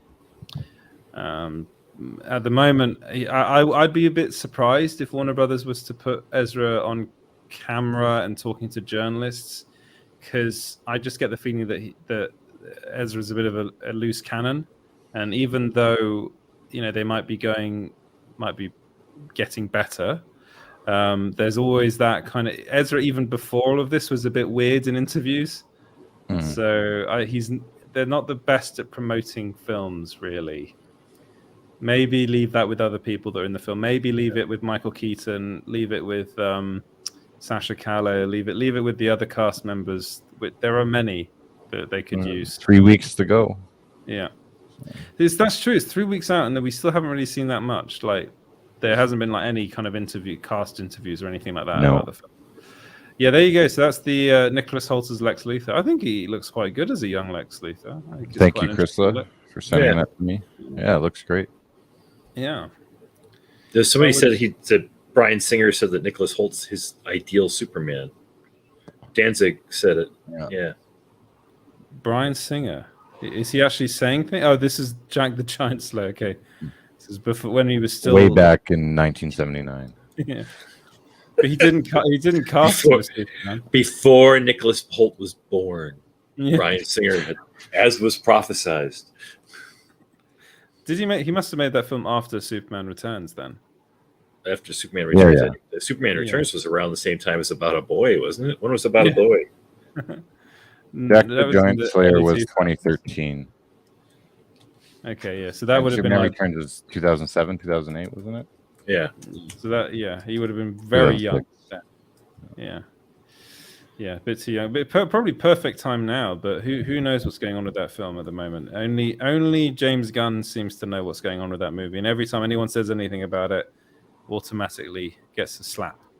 Yeah, he said he was going to stop doing that though for a while. Yeah, he said he's got too much to do. He's storyboarding, so he's not even going to bother. I think he's being quiet because I don't know about you, Shaun, but like if he's doing storyboards, how is he not going to be able to do rewrites when he's doing the storyboards? Do you think he'll adhere? That's what they're for. Yeah. Do you think he'll adhere to the script? Because he wrote it before the strike one happened, right? Now he's saying he's doing storyboards. Yeah, there's always a question as to how much of that you can do during a strike. Like if it's already in production, they're literally striking. Like they made it. Well, I'm sorry. Let me go back for a second. They made arrangements last time that Letterman writes his own stuff, so Letterman was okay to write for himself. Yeah. So I don't know if they're making something similar with Those writer were some of the directors. best episodes. Yeah, but when he's lost, I don't know if there's the same sort of thing as with writer directors. I would imagine not. I would imagine this, and the DGA could go on strike June 30th. So draw fast, James. Yeah, that's a good point. Anthony Kerrigan as Lex. Yes, I could see him as Lex Luthor. Sure. I don't know who that is. As long as he loses the NoHo Hank, I'll show you. Oh yeah. Huh. That's interesting. He was the villain in Gotham. Yeah. Oh, was he Zaz? Did he play Zaz? Yeah. Which I didn't. I watched like the first couple seasons. Him, NoHo Hank. Oh, Edward, yeah. Oh. From Barry. Yeah. Yeah. He's a bit goofy. He can be very, very dark and menacing though. Yeah. Like especially in Barry. He's been NoHo Lex. Yeah. I thought he was quite goofy in Barry. No, maybe I haven't seen the latest series. He's scary too because because it becomes how simple it is for him. Like the stuff that we think is really dark to him is like nothing. Yeah, which remember comes out in the later seasons. But yeah, he has this portrayal of goofiness, but he is a Chechen mobster. Yeah, and he knows what he has to do, and it like Shaun said, it comes easy to him how to be evil and stuff. And then when he switches that, especially in this latest season, it's very intense. He'd make a great Lex. Remember, John Cryer was all comedy all the time, and he was one of the best things on Supergirl. His Lex Luthor was truly creepy. I just still can't believe they cast Jesse Eisenberg as Lex Luthor. I felt like you, and then when I saw it, like, oh, this kind of makes sense. I can see this. He's just weird. With the shaved head, he was great.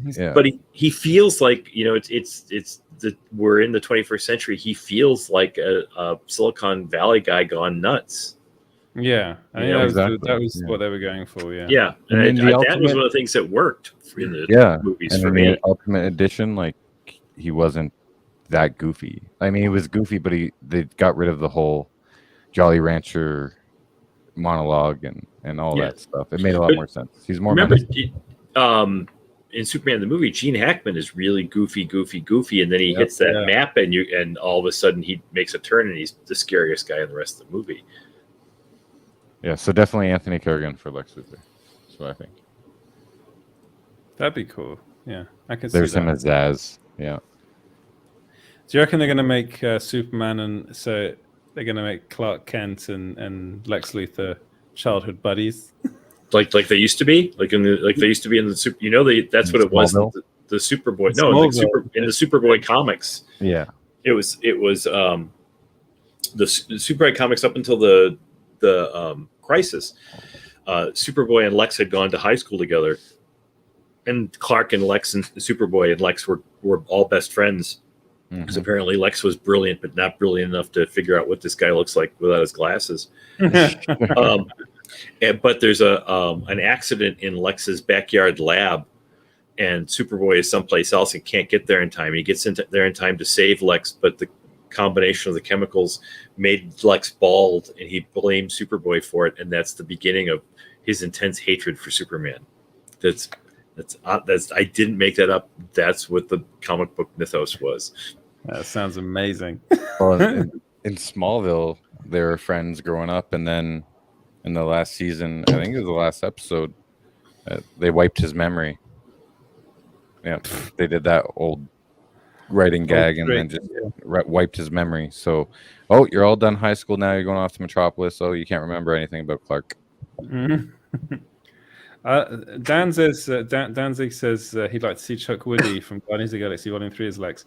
I would like that as well. I think he's very good, but he won't do it because he's already played one Marvel villain. I don't think he'd go over to DC and play another villain. I think if he's going to do anything, I think he might be in that film.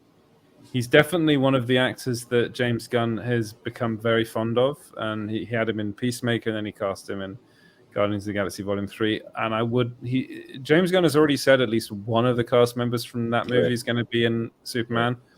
I think it's him, but I'm not sure whether he'll have him as Lex. What's a good part for him? Brainiac? I mean, you're gonna make him Perry White. That's kind of like throwing him to the lambs. It's like here's a really nice big check, and you don't have to work very hard. I wonder whether he'd make him like Clark Kent's boss at the the Globe? Is that what it's called? The Globe, the newspaper he works for. Yeah. Oh, yes. Is it the Globe? Guys, you know, what's the name of the newspaper? That Superman works for? The Daily Planet. Yeah. The Daily Planet. Where's the Globe from? What's that from? There's one called. Is that? Oh no, that's the Daily Bugle. I'm thinking of. There is the Daily Globe though in the comics. Yeah, there's some. But you know who would be good? Lex Luthor, Lawrence Fishburne. Yeah. Well, he was already been Perry White. He was Perry, yeah. But I think it would be great.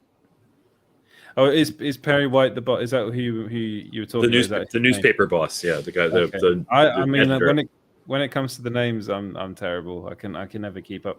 I can never remember fake people's names. Yeah, I remember people getting really annoyed with I think it was Batman versus Superman, where they killed off Jimmy Olsen. And I was like, who's Jimmy Olsen? Everyone was like, Superman's best friend, or Clark Kent's best. I was like, I didn't know. You beat me to it because I was just going to ask you. So do you know who Jimmy Olsen is? Because I remember you saying that before. They never really established that character in the movies. They have him there, but if you haven't, in Superman the movie, you know, if you haven't followed Superman for a while, when he says Jeepers, you know, that's a great joke. But if you're just watching the movie, it's like, why is this kid here?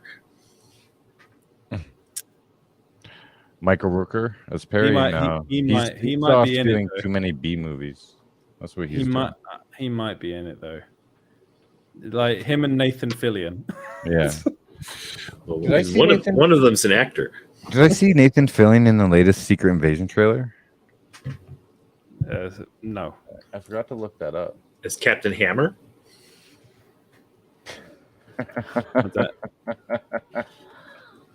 That was the thing that he did during the last writer's strike. That was a deep cut. I love it.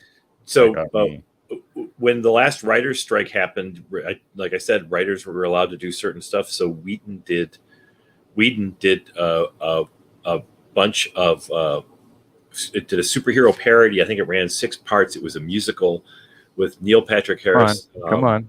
Say Neil it. Patrick Harris. What? Dr. Horrible. Dr. Horrible's House of something. Yeah, I didn't remember the name of it was. Neil Patrick Harris is Dr. Horrible. Fillion is Captain Hammer, and what's her name from the Guild is the love interest. But she's great, by the way. Yeah, she is. She's very good. Felicia Day, and she's actually she's actually really good in it. But it's a musical. Have you seen Edward? Wait, was this Joss Whedon or was this James Gunn? It was Joss Whedon. Just Joss Whedon. Oh, I always thought that was James Gunn. Yeah. Have you seen it? I've seen pictures of Nathan Fillion in costume. It's so good. It's so good. I've watched it a billion times. I've owned it, but was it not written by James Gunn? This thing. No, wasn't James Gunn involved? Yeah, because it was during the writer's strike. Yeah, it was Joss Whedon, Jed Whedon, and Marissa Tranchion, and then they went off and did Agents of S.H.I.E.L.D. But so you haven't seen it, but at risk of a copyright, I'm gonna play the trailer.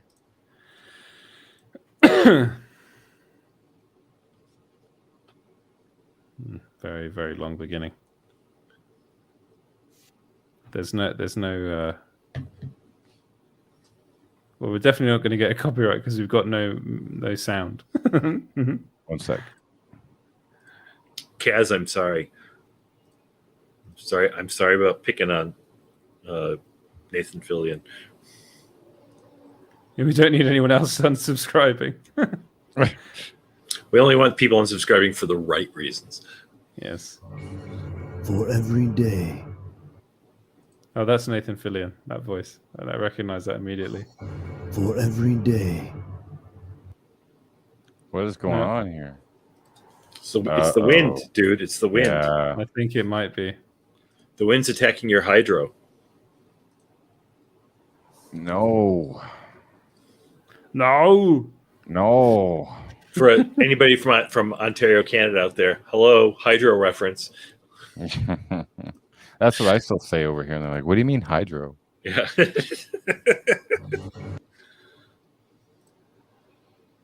There we go. God, we've seen this thing for so many times. For One more? every day, there is a night. For every world, there is an underworld. And for every hero, there's this guy. Oh, it's actually Nathan Fillion. It's Neil Patrick Harris.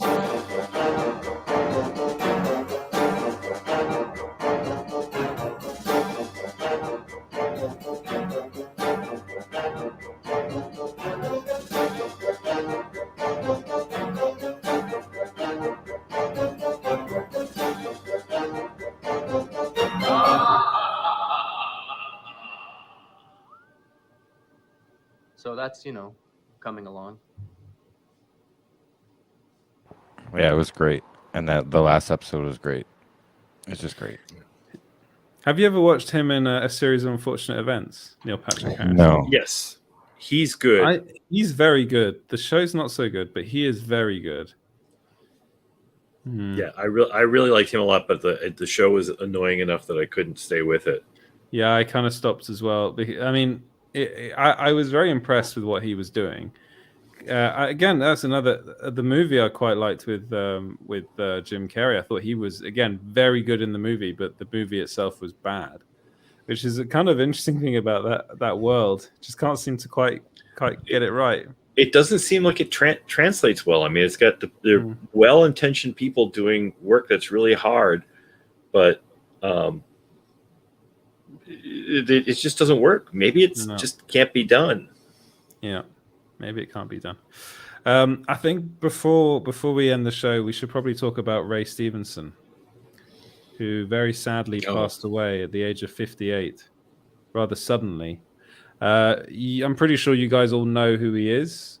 He was in Thor: The Dark World. He was the Punisher in Punisher Warzone. He is going to be in Ahsoka, the series Ahsoka. He was also in Rome. He was brilliant Vikings. in Rome. The first season of Rome, Stevenson and McKidd are just look like on fire. I've never seen things like that on TV before.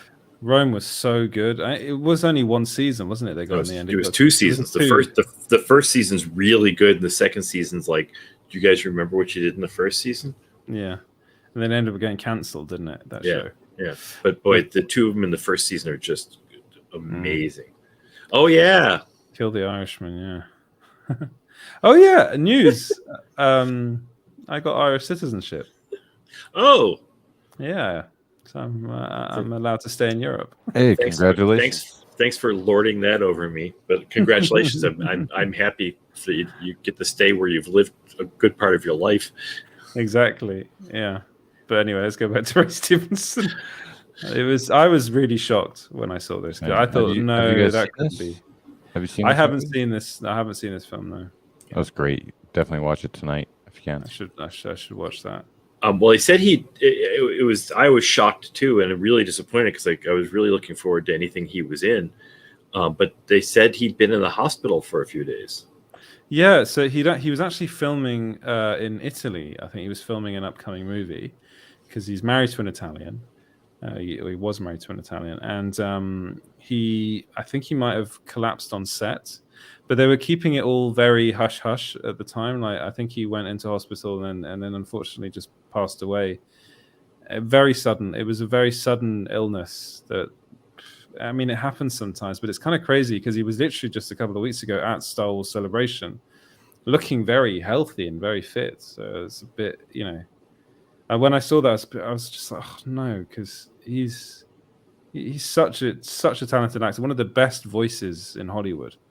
Amazing voice, a great presence, and he had if you see Rome, which is the first thing I really remember in him, he's sort of a rough, not sort of, he's a really rough character clearly, the Roman equivalent of working class, and then he can just effortlessly turn from that and just present himself as something completely different.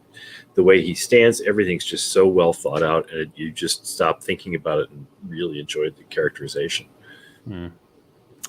So and he was in RRR recently, which was the movie that kind of won everyone's hearts last year, I think, in that film, and Dexter as well. Yeah, he's only 58 years old, a couple of weeks away from his 59th birthday as well, a couple of days, I think. It's very sad. I'm really looking forward to seeing him in Ahsoka. He looks great in that, and I think he seemed to love the fact that he was in a Star Wars project, and he's an actor that he was often overlooked, I think. Yeah, really should have got more stuff. He's so good. He's amazing in RR, amazing in Kill the Irishman. Yeah. I was never a big fan of Stevenson, really, until I saw Kill the Irishman, and then I was like, yeah, okay, I'm on this guy's side. You didn't like Punisher Warzone? I watched the first 5 minutes of it, and I turned it off. Yeah, we talked about it before. It's the cinematography and then the lighting, and but he is good. He is actually good. I'm gonna give it a watch now. I meant to actually after we talked about it last time, but yeah, it wasn't my thing. I was coming off of Thomas Jane's Dirty Laundry short. I was like, this is not the kind of Punisher I want to watch. So.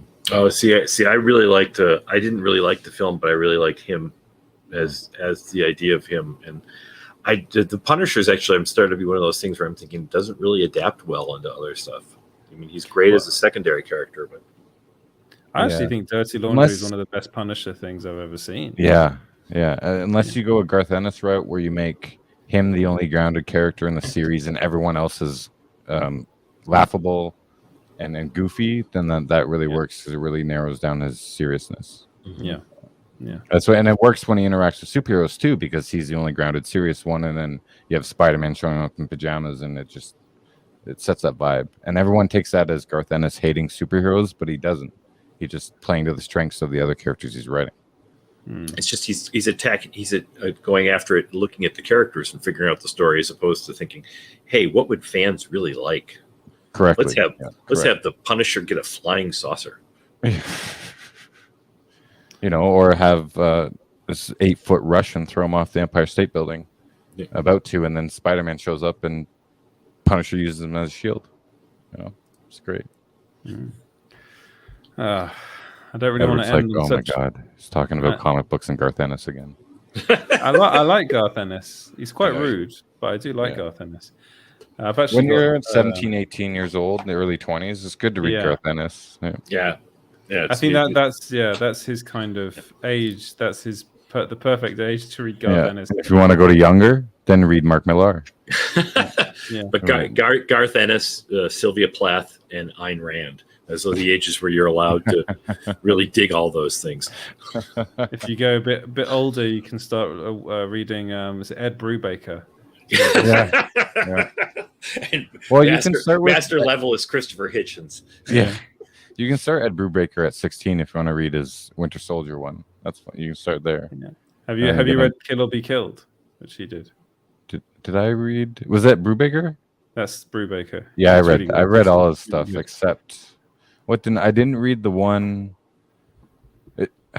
We talked about this, Edward. It was the one where it's this kid who's disgruntled or something. Is it Kill or Be Killed, the one you're talking about? That's Kill or Be Killed. I haven't read that one yet. He ends up being told by some demon that he has to kill people, otherwise he'll die. Yeah.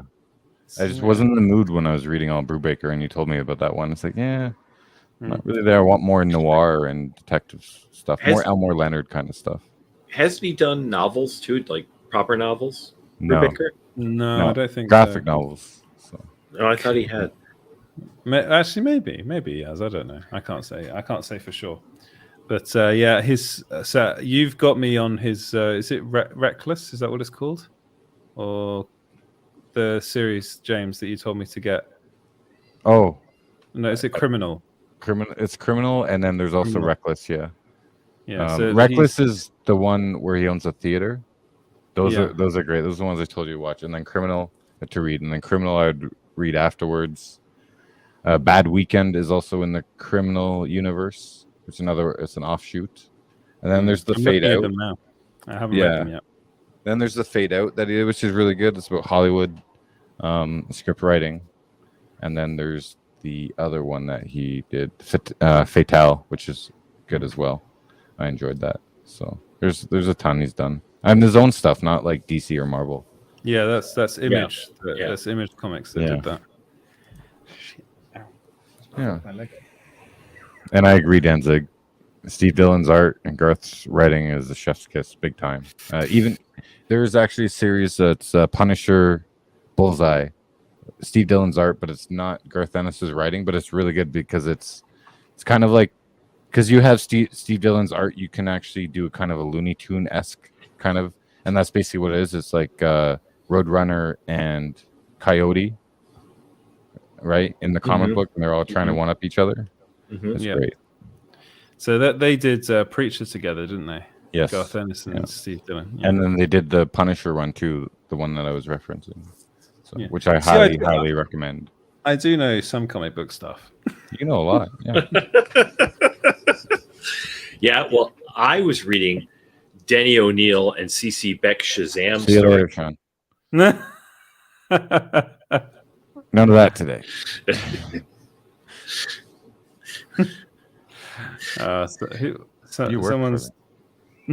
Someone's talking about Frankencastle.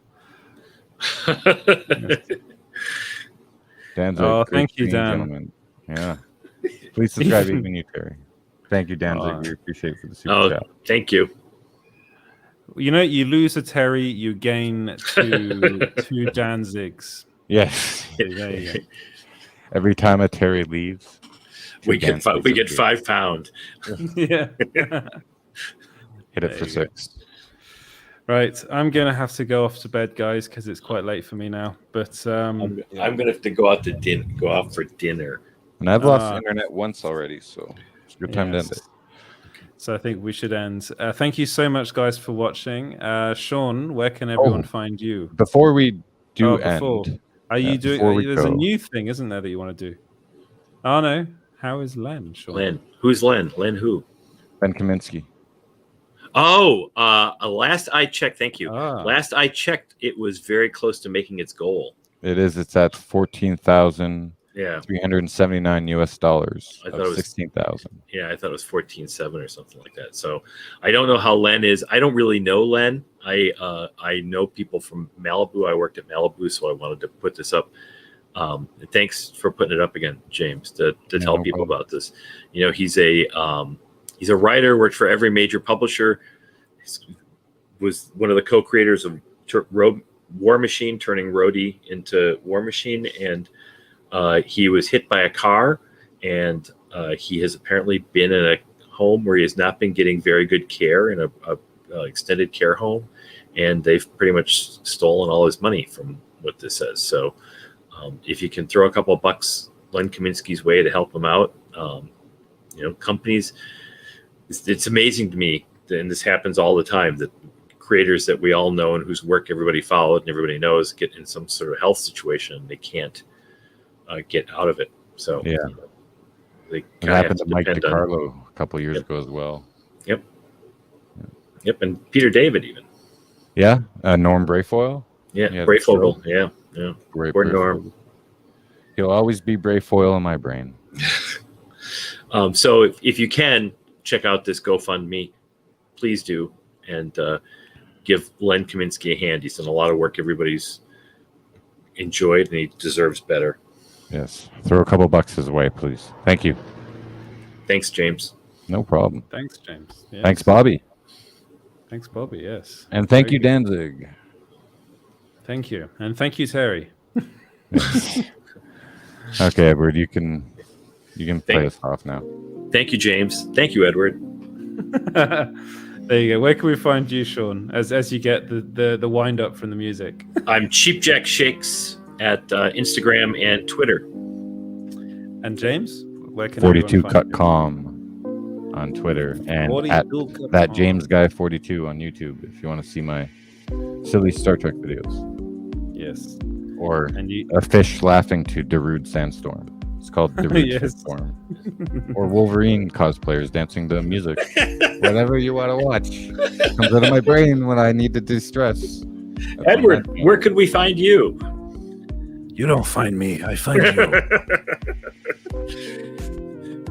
It's absolutely huge. It's a very big deal. It's a very big deal. It's the best, it's the most amazing. Oh, Trump talking to the Godfather. That would be very big. Yes, I understand what you're saying. You come here and then my daughter's wedding. You come here, my daughter's wedding day. You come here, my daughter's wedding day, and you grope her in front of the guests, Mr. Trump. This is not the behavior we expect. So I thought you were talking about his daughter's wedding day. And he's like, you grab my daughter on my wedding day. That's a different stream. That is my job. That is my job. It's a different stream. Different stream. There you go. Too woke. Go woke or go broke. Where can we find you, Edward? You put it up earlier. EJ Lauder. I'm back on EJ Lauder, and I'm on Small Screen Co. I don't really. I mean, now I've started. I've kind of stopped responding to comments on the Facebook page because it's just being called an idiot 20 times a day isn't the best thing to be reading. But yeah, you can find me on EJ Lauder. That especially hurts because you're not. Well, I am in some instances. There are I don't know everything. If you talk to me about Superman's best friend, Pete, who? Pete Ross. Pete Ross. Pete Ross. Okay. Pete Ross was Superboy's best friend. Jimmy Olsen showed up as Superman's best friend. So I guess there's a little homoerotic rivalry going on there. There you go. And where can we find Terry? Who knows? I will not disclose that information. James has already found him. He's tracked down his IP address. He knows precisely where he lives. iPlacer.org. I hope you like winter sports because we've got space for you in Antarctica. I hope you like winter sports because I just ordered you 500 Turkish jackets. I don't know where Turkish came from, but okay. Oh, dear. No, and Dan, it's not Freddie leaving those comments. He leaves nice comments. We need Freddie back on soon.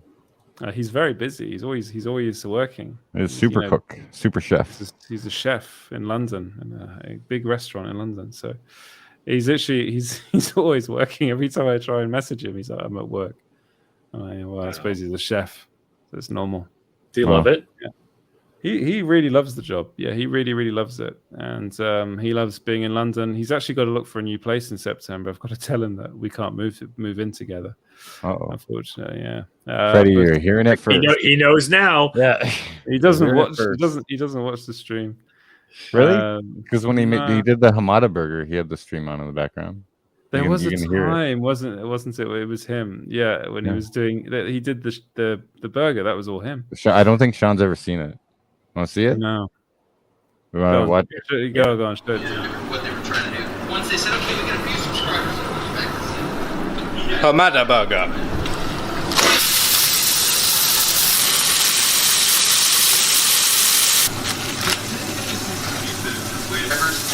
Brioche. 20 million. Toasted.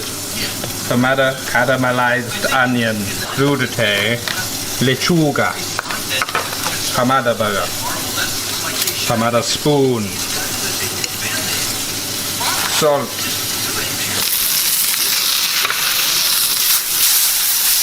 Burger flip. Time to put a bit more crust on the other side. I use these red Leicester slices. Very easy. Easy with you, Put a glass of water. Splash. Cover. Done. Now we prepare the burger. Mayonnaise. Fuck. Ketchup. Lettuce. This is iceberg that I've shredded up with a knife. Tomatoes, little ones. 3. Season. Caramelized onion. Okay. Good.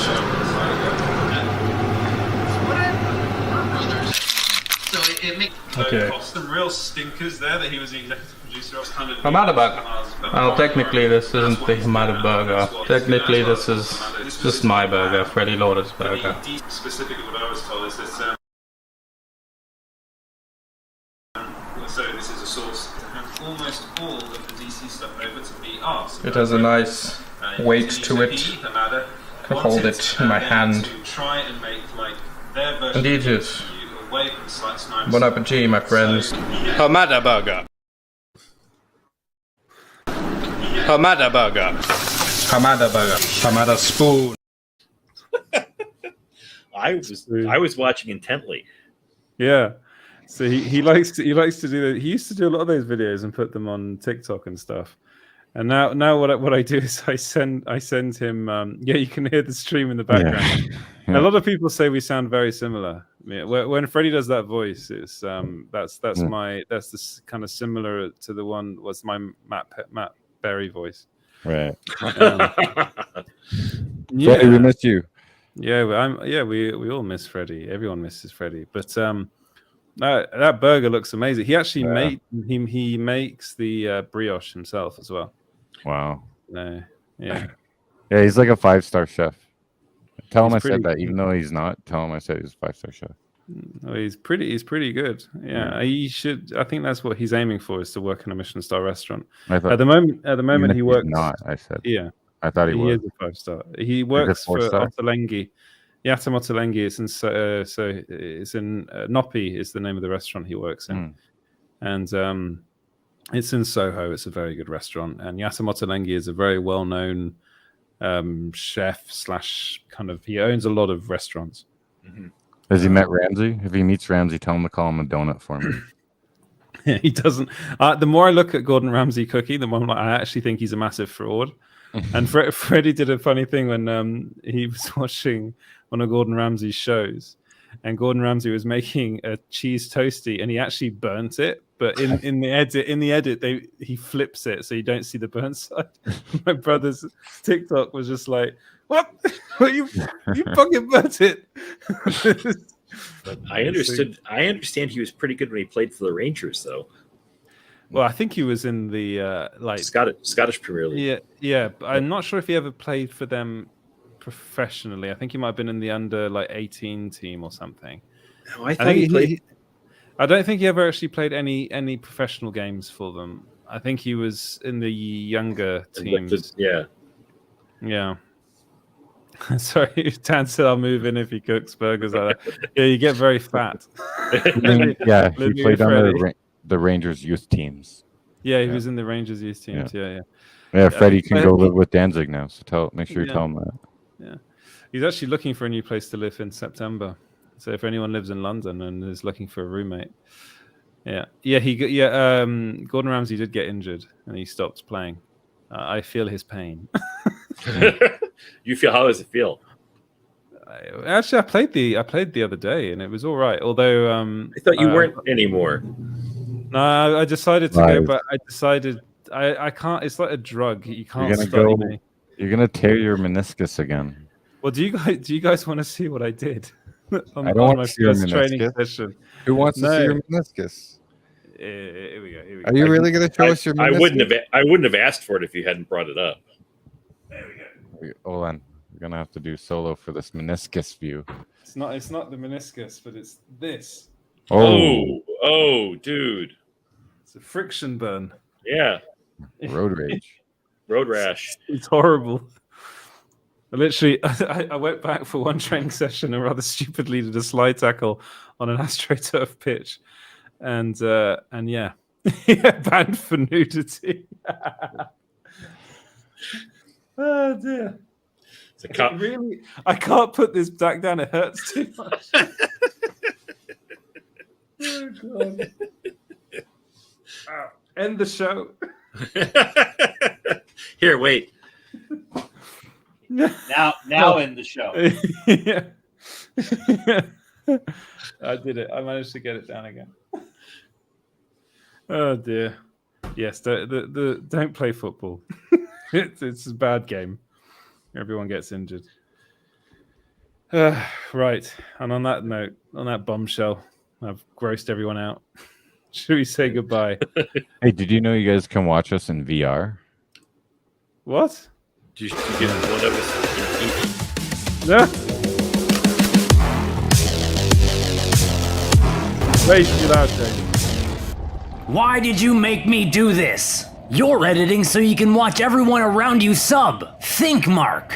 You'll outlast every fragile, insignificant channel on this platform. Sorry. Thank you to our loyal viewer, Sean Dickinson, if you're still watching, for supplying that footage. Yeah, Dan Plum's Yeah, Dan Plum doing the voiceover. Mm. I was supposed to have a StreamYard call with him yesterday, but we missed each other. I still talk to him every day. Yeah. Good. He's doing well. Very Rub good. some dirt on it. Yeah, I couldn't sleep last night because of it. It's annoying. But yes, thank you very much, everyone, for watching. We've extended the ending for about